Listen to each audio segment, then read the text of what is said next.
Hello everyone and welcome back to the channel. In this video, I'm going to be ranking the different ways to market your painting business. We're going to go over all the different ways that we see and give them a score and kind of rank them here. And some of the things we're going to be going over today is the cost, the visibility, and the ease of setup. So how much is this actually going to cost? You know, how many people can you see and how effective is it? And then we're going to be going into like, how easy is it? So starting off at number one here, yard signs.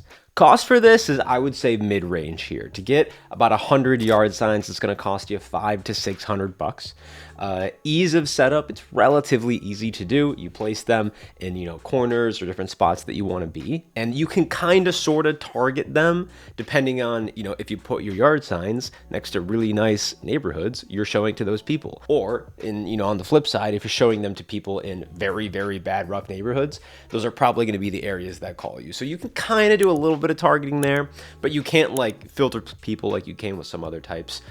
Overall, I think it's pretty solid. It's pretty good. I mean, it clearly works. 500 yard signs is going to cost you maybe, $1,000, $2,000, $3,000. And if you put 500 yard signs around your town where thousands of people are seeing them, then realistically, like, you got to be able to close at least one job from them that's going to pay for everything. So it works, and it's a good strategy to get people into your business. Next up is van signs. So the decals and stuff on your vehicle. Now I like this a little bit more than yard signs, just because when you wrap your vehicle, that's permanent, that's forever. If you have a yard sign up there, eventually somebody from the city or the neighborhood or something is probably gonna go up, take it, throw it out, and then it's gone and expired. But if you wrap your vehicle, that is a mobile billboard that is going around forever. And we see it a lot of times where people will literally get calls just from their van or just from the sign on their truck or something like that. So, if your truck is parked in a nice neighborhood, when you're doing those projects, you're marketing to those people for free. You're driving it around, you might as well be advertising at the same time. This one can be a little bit costly depending on how in-depth you go. If you just do like a side magnet on your vehicle, it's probably gonna be a couple $100, nothing super crazy. But if you do like a full-on wrap, those can easily run between $5,000 and probably $9,000. So not like the cheapest thing in the world, but if you close one or two jobs from it, immediately pays for itself right there. So definitely a good investment. Ease of setup, this is probably not something that you can do at home or do yourself, so you would need to hire it out. I would assume that you probably don't have like an industrial printer and vinyl wrap and all that stuff. If you do, perfect, great. But there's probably gonna need to be a professional that designs this and then installs this for you. Visibility, like we mentioned, this is forever, as long as you can keep this vehicle. So if you drive it for 200,000 miles, that's 200,000 miles of you driving your mobile billboard around town. Definitely worth the investment of a couple $1,000 there. Next up is creating a Google business profile. Now, the cost on this is my favorite because it's absolutely free. If you do not have one of these set up, this is one of the very first things that you should be doing like right after you finish this video. Create an account on Google, publish a Google business profile, make it look pretty, make it look nice, put all your pictures and videos and stuff in there, and make sure you're advertising for the services in your area.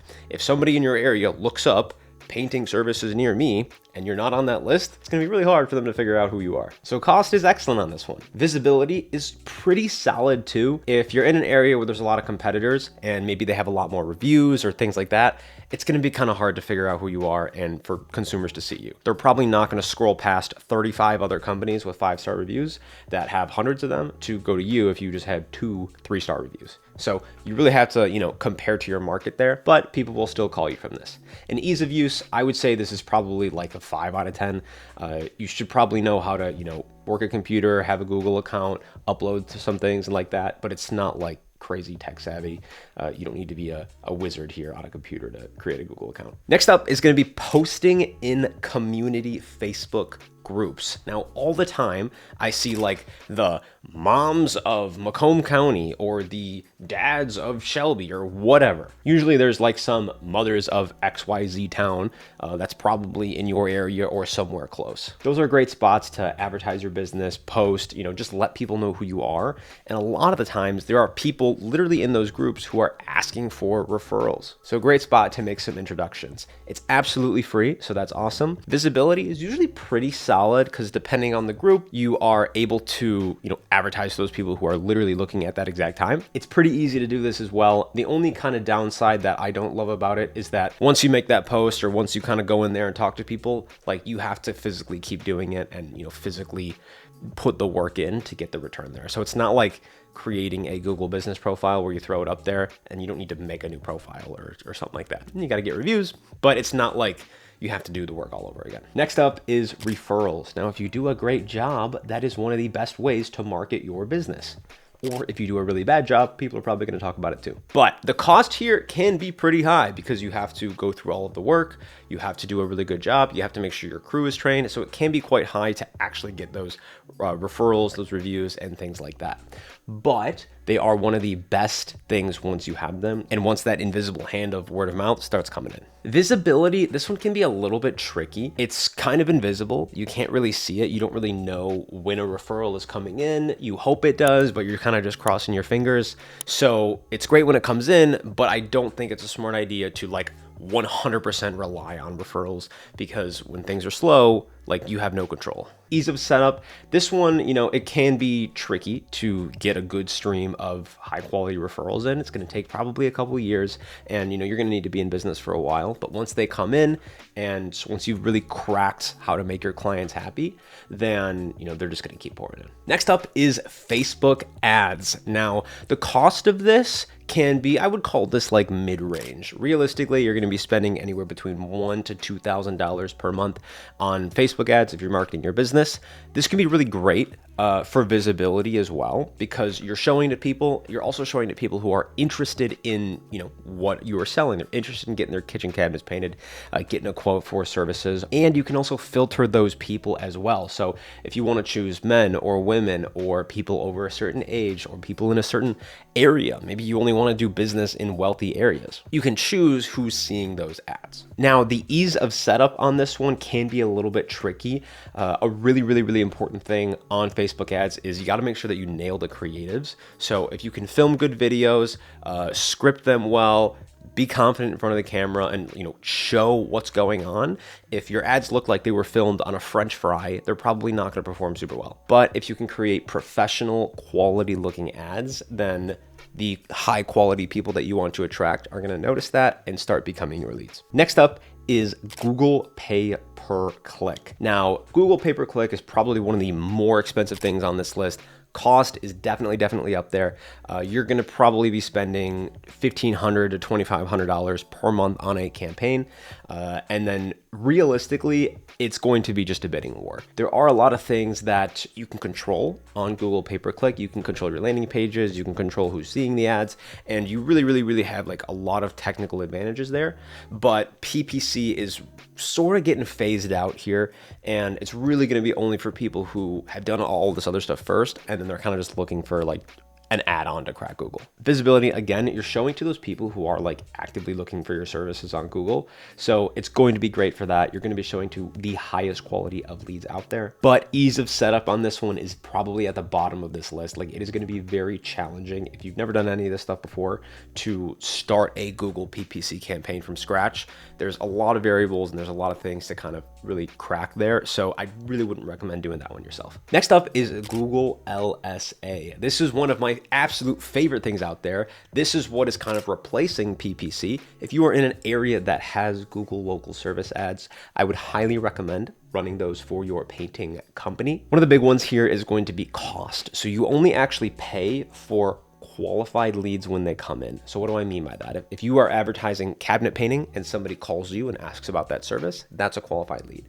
If they call you and they ask for a job, or maybe they aren't looking for your services, they're looking for roofing or some other industry, that is not a qualified lead, so you don't pay for that. So that really helps to control the costs on there. Most people that I see stick under $1,000 a month here. Visibility is also usually pretty good. Now, it's going to depend on how good your Google business profile is and a couple other factors. However, if you can really knock that out of the park, make sure you're running things properly, answering your calls, getting on top of Google, having good reviews, then you should do pretty solid on LSA. Ease of setup, this is probably about a 5 out of 10 here. Again, it's kind of in the middle. You're gonna need to mess around with Google, go through the platforms, make some advertising accounts or something like that. You're gonna need to make an advertising account and a few other things like that, but it's not the most challenging. Next up is going to be mailers. Now, I actually kind of like mailers. I think they're pretty solid, especially when a lot of people are going into more of the online space. It's good to be, traditional in some of those ways. In mailers, you can target a little bit. You can target by zip codes. You can target by proximity to some of your recent jobs. So you can kind of control the neighborhoods that you're showing in. And I think they're good, but it's definitely more of a long-term strategy. Like, you really can't do it once and then never do it again. Like, you should probably be doing a campaign, doing it at multiple times, and it's more of an add-on to your overall marketing bundle. Cost is kind of mid-range on this. It really all depends if you choose to do this yourself or have somebody else do it. Realistically, I'd expect to spend between $2,000 and $4,000 for like a full-on campaign of mailers. Visibility, again, is pretty solid there, but it's only kind of a one-time thing. It's not like a van sign that's up forever. You send them the mail, they either use it or throw it out, and it's probably gone after that. Ease of setup, this one's, pretty solid. You can either do this yourself or have somebody else take care of it for you, but it's not crazy complicated. Last on this list is going to be door knocking. Now, this one's a little bit interesting. I know people that love it and I know people that hate it. We have some clients that perform super, super well with door knocking and some of those traditional methods, but we also have some that, don't touch it, don't like it at all. Cost on this one is great because it's usually absolutely free. And if you do create like a sales team or something like that to help with that door knocking, there is going to be some commission or something like that involved, but usually you don't have to pay a whole lot until you actually either get an estimate booked from it or book a job down the line. So if you were to pay 80, like one of our clients, I believe he pays $80 per estimate from door knocking, $80, you would probably gladly pay that to pitch someone to close a $5,000 job. Visibility is okay on this. You really only get seen one at a time. And if you're actively doing this, so it's kind of hard to do this at like a large amount of scale, and it only works actively while you're working it. It doesn't really last forever, but it's relatively easy to set up and it's free. One thing I want to mention here with all of these different types of lead management, it doesn't matter if you get leads from Google, if you get them from a yard sign, a van sign, Facebook ads, or whatever. One of the biggest gaps that we always see with painting companies is either in their lead management or in their sales system. So there's not a good way to manage these leads, not a good way to track them. They're not being called properly, not being followed up with on time, maybe not getting called at all. Or there's really, once that estimate is booked, there's not a good process or system in place in order to close that job, to sell it, and to make sure you're really getting the most out of that estimate that was booked from wherever you got it from. I just want to end on this here. Whatever marketing channel you go with, it's not really going to replace bad lead management or bad sales. And if you like content like this, make sure to give her a thumbs up, subscribe to the channel. And if you want some more free resources, go to our website at taurify.com, and there's a little section there that's titled resources or free resources or something like that. And there's a download that you can download. It is our way of how to maximize your lead flow. It's called Brush to Business. So download that if you want some more free stuff. It's going to be very, very helpful for how to get those leads in the first place, but also what to do with them. Hope this helps. I'll see you guys in the next one.